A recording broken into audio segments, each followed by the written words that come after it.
बच्चों, आज मैं आप सभी को ड्रिल के बारे में विस्तार पूर्वक पढ़ाऊंगा। बच्चों, जैसा कि आप जानते हैं और आपने देखा भी होगा कि मशीन के अंग अंग या अंगों को एक दूसरे में बैठाने के लिए हमें नट बोल्ट या रिविट के द्वारा उन्हें आपस में जोड़ते हैं। नट बोल्ट या रिविट लगाने से पहले हमें आवश्यक आकार का वहाँ छिद्र करना होता है। इस छिद्र को बनाने के लिए हम एक विशेष प्रकार के टूल का प्रयोग करते हैं, जिसे ड्रिल टूल के नाम से जाना जाता है। ड्रिल के द्वारा की गई प्रक्रिया ड्रिलिंग कहलाती है और यह ड्रिलिंग क्रिया हम विशेष प्रकार के मशीनों के द्वारा करते हैं। तो आइए आज मैं आपको ड्रिल के बारे में बताऊंगा। तो आज का टॉपिक है ड्रिल। ड्रिल क्या है? एक कटिंग टूल अटैचमेंट है।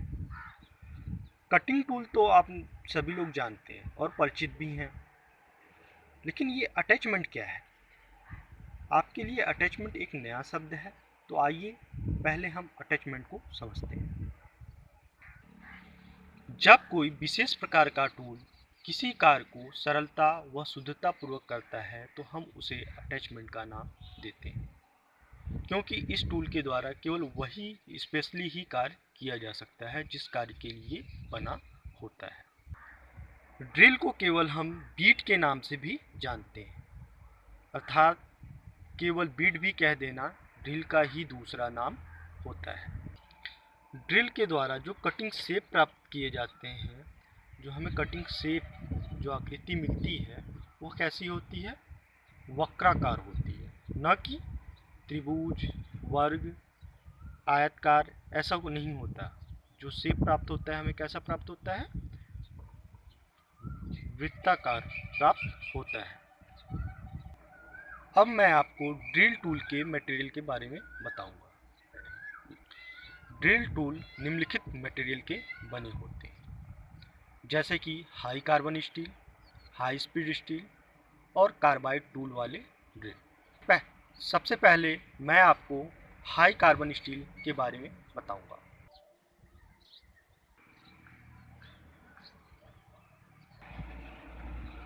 हाई कार्बन स्टील अर्थात इसे संक्षिप्त में HCS के नाम से भी जानते हैं। हाई कार्बन स्टील को कार्बन के आधार पर बताया गया है। जिस स्टील में कार्बन की मात्रा 0.8 से 1.5% तक होती है, उसे हम हाई कार्बन स्टील के नाम से जानते हैं।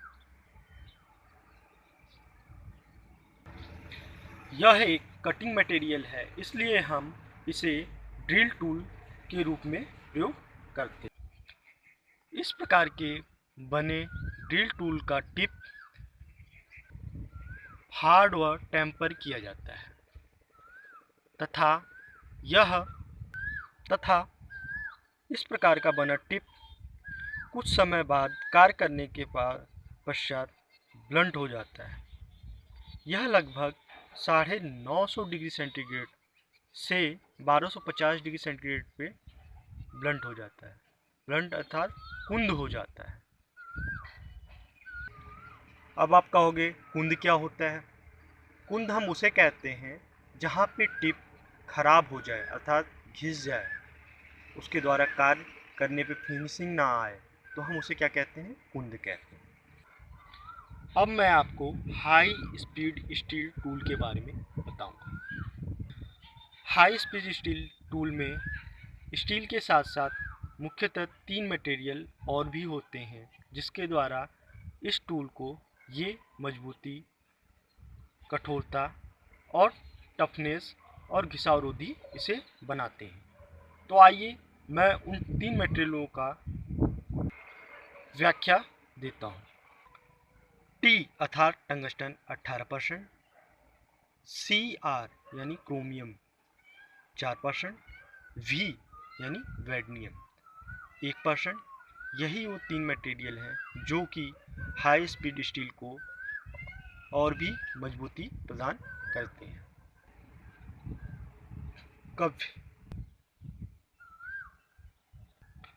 अब मैं आपको कार्बाइड टूल के बारे में बताऊंगा। जब कोई मटेरियल बहुत कठोर हो अर्थात एब्रेसिव मटेरियल है तो वहाँ हम कार्बाइड टूल का प्रयोग करते हैं।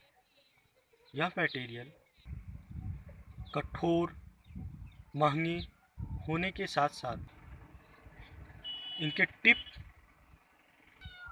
लगभग 3000 से 3500 डिग्री सेंटीग्रेड पे ब्लंट हो जाते हैं अर्थात कुंद हो जाते हैं। इसलिए इस मटेरियल का प्रयोग केवल हम टिप बनाने में ही उपयोग में लाते हैं।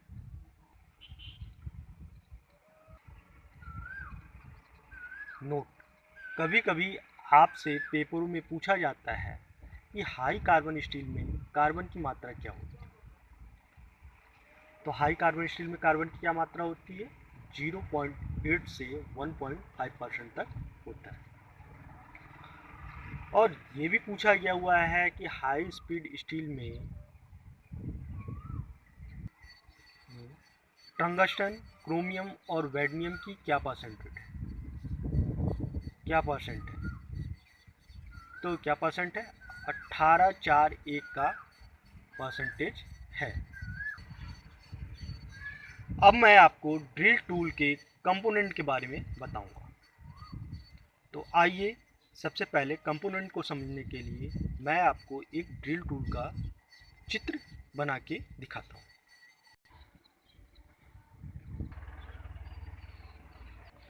ड्रिल के मुख्यतः निम्नलिखित 3 भाग हैं।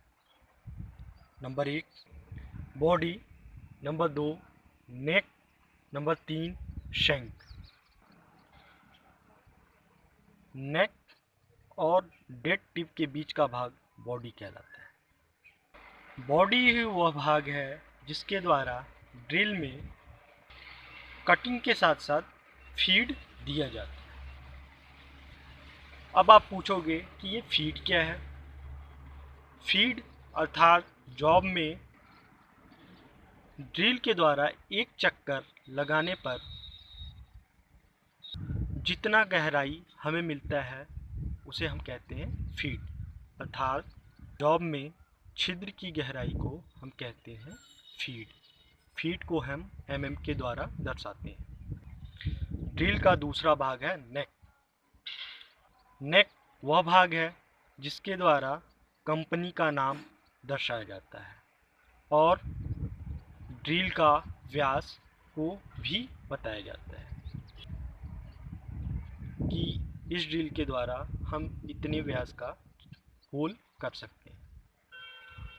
ड्रिल का तीसरा कंपोनेंट है शैंक।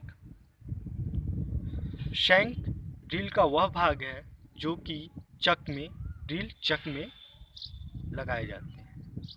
जो ड्रिल मशीन होते हैं उनके चक में इसे लगाया जाता है। शैंक टेपर के साथ साथ फ्लैट भी मिलते हैं बाजार में। अब मैं आपको ड्रिल के प्रकार के बारे में बताऊंगा। तो आइए अब मैं आपको ड्रिल के प्रकार के बारे में बताता हूँ। टाइप्स ऑफ ड्रिल, ड्रिल के प्रकार। अकॉर्डिंग टू कंस्ट्रक्शन, बनावट के आधार पे ड्रिल 3 प्रकार के होते हैं। पहला है फ्लैट ड्रिल, दूसरा है स्ट्रेट फ्लूटेड ड्रिल और तीसरा है ट्विस्ट ड्रिल। तो आइए सबसे पहले मैं आपको फ्लैट ड्रिल के बारे में बताता हूँ। फ्लैट ड्रिल यह एक साधारण प्रकार का ड्रिल है जिसको हाई कार्बन स्टील की गोल छड़ के द्वारा बनाया जाता है, जिसमें 2 स्ट्रेट कटिंग एज होते हैं। इन कटिंग एजों को बनाने के लिए हाई कार्बन स्टील के गोल छड़ को आग में पहले तपाया जाता है, फिर पीट कर उनके टीप कटिंग एज तैयार किए जाते हैं। इस ड्रिल टूल का कटिंग एंगल 90 डिग्री वह 120 डिग्री होता है। आइए अब मैं आपको दूसरे ड्रिल टूल के बारे में बताऊंगा। सॉरी, बताने से पहले मैं आपको फ्लूट ड्रिल का चित्र आपको दिखा देता हूं, जिससे आपको ये सारी बातें क्लियर हो जाए।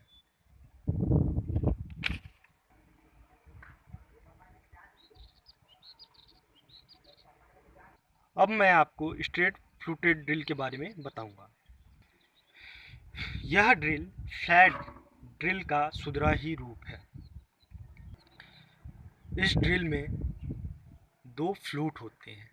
फ्लूट अर्थात नालियां होती हैं जो एक दूसरे के विपरीत होती हैं, जिनके द्वारा चिप निकलने में सहायता प्राप्त करती हैं। आइए अब मैं आपको स्ट्रेट फ्लूड ड्रिल का चित्र दिखाता हूँ।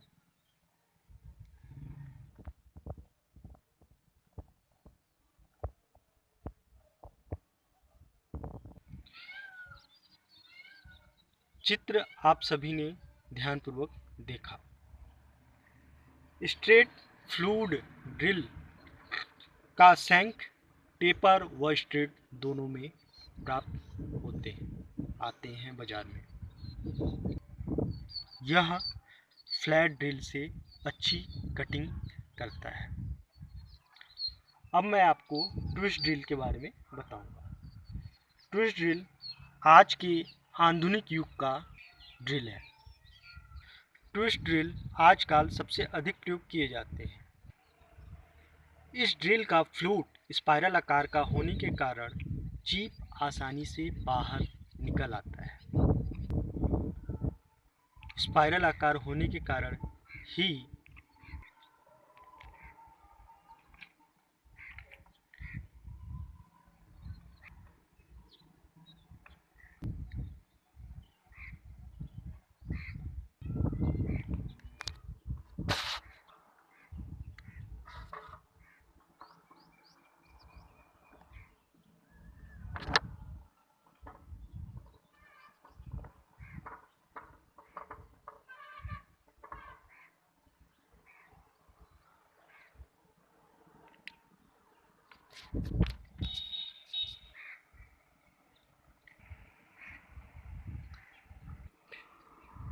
अब मैं आपको ड्रिल के यूज के बारे में बताऊंगा। तो आइए, जो हमने ड्रिल पढ़ा हुआ है